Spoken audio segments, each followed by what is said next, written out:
Hello students, ये आज continue कर रही हूँ मैं क्वेश्चन नंबर 32 से। ये जो है ये आपका सैम्पल क्वेश्चन पेपर है सीबीएसई का, क्लास 10 मैथमेटिक्स का, बेसिक का है ये। ओके, तो क्वेश्चन नंबर 32 है कि टेन थीटा कॉस थीटा का whole square minus sine theta sec theta whole square का मान। तो आप इसको करने के लिए क्या करेंगे, दोनों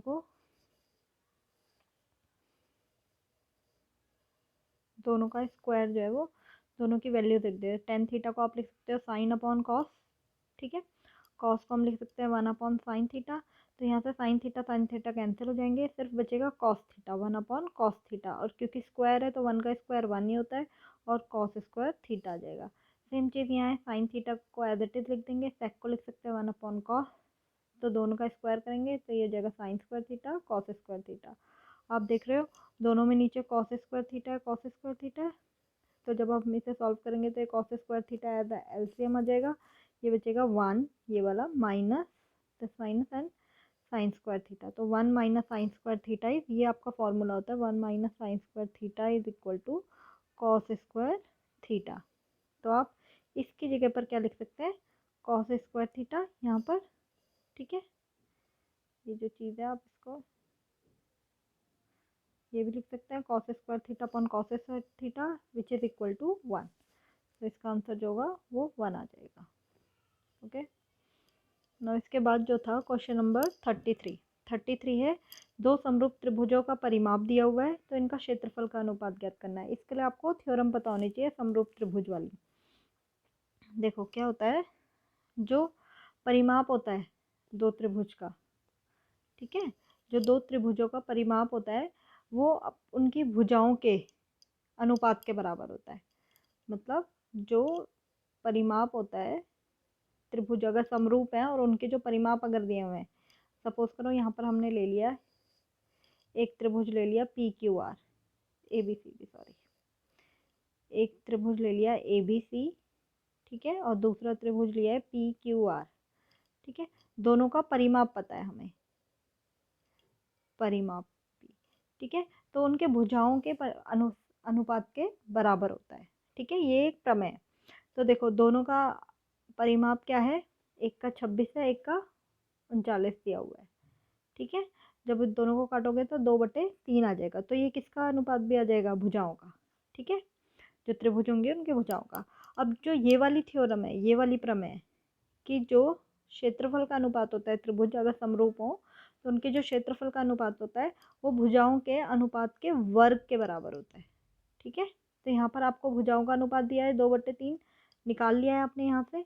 तो ये 2/3 का स्क्वायर करेंगे तो 4/9। तो इसका मतलब जो त्रिभुज का क्षेत्रफल है उनका अनुपात होगा 4/9, ठीक है। तो यहाँ पर आपको यही निकालना था, ये है यहाँ पर 4/9, ठीक है। अब है एक पार्किंग के क्षेत्र में 20 वाहन, कार और मोटरसाइकिल हैं, ठीक है। 26 पहिए हैं तो कुल कितनी कारें होंगी। तो ये तो आप निकाल सकते हैं ऐसे, देखो कुल कारें आप मान लो x और मोटरसाइकिल को मान लो y, ठीक है।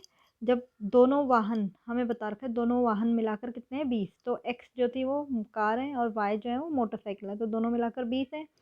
अब क्योंकि कार जो है वो x है, x में कितने, कार में कितने पहिए होते हैं तो 4, तो वो हो जाएगा 4x। और मोटरसाइकिल में होता है 2 पहिए, तो ये हो जाएगा 2y। तो दोनों के पहिए मिलाकर कितने हैं 56।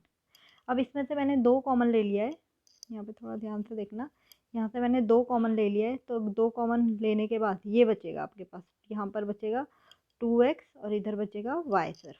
और जो ये 2 है ये यहाँ इस 56 से डिवाइड हो गया था, तो जो कि बच गया 28, ठीक है। तो इसको हम दूसरा समीकरण ले लेंगे, ये हमारा पहला समीकरण था, दोनों को घटाएंगे तो 2x में से x जाएगा तो x बचेगा, ठीक है, y में से y जाएगा तो 0, और 28 में से 20 माइनस करेंगे तो 8। तो यहाँ पर जो x का मान आ रहा है वो आ रहा है 8, ठीक है। अगर x का मान 8 आ रहा है तो इसका मतलब जो हमने कारें मानी थी वो कितनी थी x, तो हमें कार की संख्या बतानी थी क्वेश्चन में, तो कितनी आ गई है x, ठीक है। तो यहाँ पर आप देख सकते हैं इसका मान आ रहा है 8, ठीक। अब जो क्वेश्चन नंबर 35 है वो है, एक आदमी 15 मीटर पश्चिम की ओर जाता है, फिर 8 मीटर उत्तर की ओर जाता है उसकी प्रारंभिक बिंदु से दूरी। तो आप इसके लिए थोड़ी सी पहले एक फिगर बनाओगे तो ही आपको पता चल पाएगा। देखो यहाँ से ये उत्तर, ये चीज़ यहाँ उत्तर होता है, दक्षिण, पूर्व और ये पश्चिम, ठीक है। अब इसमें अगर हम प्रारंभिक बिंदु ये मान लें, यहाँ से कोई आदमी चला 15 मीटर पश्चिम की तरफ, तो ये 15 मीटर हो गया। फिर यहीं से वो उत्तर की तरफ चला है कितना, 8 मीटर, ठीक है। अब उसकी ये जो प्रारंभिक दूरी है, ये प्रारंभिक बिंदु, इससे ये जो फाइनल दूरी है, ठीक है, जहाँ तक वो पहुँचा उसकी दूरी ज्ञात करनी है। तो आप देखोगे ये एक समबाहु त्रिभुज बन रहा है, ठीक है, समकोण वाला त्रिभुज बन रहा है। तो आप यहाँ पर पाइथागोरस की थ्योरम लगाकर सॉल्व कर सकते हैं। ये 15 हो गया आधार, ठीक है, ये लंब हो गया 8। तो आपको एक तरीके से कर्ण निकालना है, तो आप सीधा पाइथागोरस का यूज़ करके कि 15 का स्क्वायर 8 का स्क्वायर, ठीक है, तो हो जाएगा 289। तो ये दूरी कितनी हो जाएगी, ये कर्ण जो है एक तरीके से वो कितना आ जाएगा उसका अंडर रूट, तो आ रहा है 17 मीटर। ओके, फिर उसके बाद है 8 सेंटीमीटर भुजा वाले समबाहु त्रिभुज की शीर्ष लंब की ऊंचाई ज्ञात करनी है। तो देखो यहाँ पर तुम्हें बता रखा है कि ये एक समबाहु त्रिभुज है। समबाहु त्रिभुज का क्षेत्रफल हम कैसे निकालते हैं, उसका फॉर्मूला होता है √3/4 ए स्क्वायर। ए क्या है यहाँ पर, भुजा, ठीक है, ये जो ए है ये क्या है, भुजा, क्योंकि समबाहु है तो सब बराबर होंगी, ठीक है। अब यहाँ से आप इसका क्षेत्रफल निकालेंगे जो कि ये आ रहा है, पर हमें पता है हम त्रिभुज का क्षेत्रफल दूसरे तरीके से भी निकाल सकते हैं, आधार हाफ आधार गुणा ऊंचाई। तो हाफ, ये हो गया आधार 8 सेंटीमीटर, ऊंचाई आपको निकालनी है ये। तो उसके लिए आप क्या करोगे, देखो समबाहु त्रिभुज का क्षेत्रफल हम पहले ही निकाल चुके हैं जो कि ये 1/2 और आधार जो है वो कितना है 8, ये 8, ठीक है। ऊंचाई आपको निकालनी है ये वाली शीर्षलंब की। तो आप क्या करोगे, इस 2 को यहाँ पे गुणा करोगे तो ये 32 हो जाएगा, और 8 को नीचे भाग करने के लिए ले आओगे। तो जब आप इसे पूरा सॉल्व करोगे तो ये आंसर आ जाएगा 4√3 सेंटीमीटर, मतलब जो ऊंचाई है वो 4√3 सेंटीमीटर है। तो आप देखोगे आंसर ये ऑप्शन में। ओके, उसके बाद है 37 क्वेश्चन। यहाँ पर आपको दिया है रामानुज, ये जो वर्ड है शब्द, इसके अक्षर में डब्बे रखे गए हैं। एक अक्षर यथाचित रूप से निकाला जाता है तो अक्षर ए आने की पारिकता। तो आप पहले देखोगे कि रामानुज में कितने अक्षर हैं। तो अगर आप इसे काउंट करोगे तो कुल अक्षर जो है वो 9 है, ठीक है, कुल अक्षर 9 है। और इसमें जो ए अक्षर है, क्योंकि हमें ए की पारिकता निकालनी है, तो ए जो है वो 3 है, ठीक है, ए जो अक्षर है वो 3 है और कुल अक्षर जो है वो 9 है, ठीक है। तो इसलिए पारिकता क्या हो जाएगी, जितने ए की पूछी थी तो 3/9, तो जिसको आप सॉल्व करोगे तो 1/3 जो है आंसर आ जाएगा, ये रहा आंसर, ठीक है। फिर है क्वेश्चन नंबर 38। एक वृत्त के त्रिज्याखंड का क्षेत्रफल वृत्त के क्षेत्रफल के 1/6 है।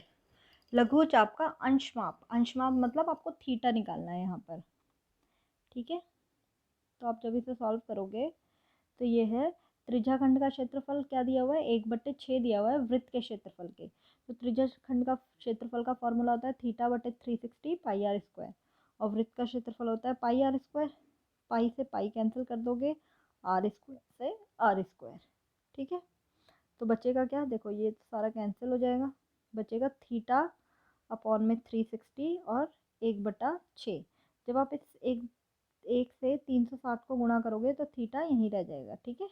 तो 360/6 हो जाएगा, तो थीटा का माप आ जाएगा 60, ठीक है। तो आप देखोगे थीटा का माप यहाँ पर 60 दिया हुआ है।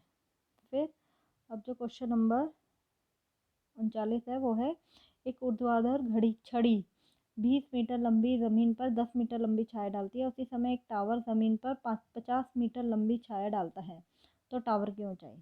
तो देखो इस क्वेश्चन के लिए पहले आप थोड़ा सा समझ लो। देखो क्वेश्चन में है कि एक टाइम पर एक जो छड़ी है, ये छड़ी है 20 मीटर लंबी, जिसकी छाया कितनी बन रही है 10 मीटर, और उसी समय पर एक टावर है, ये टावर है, ठीक है।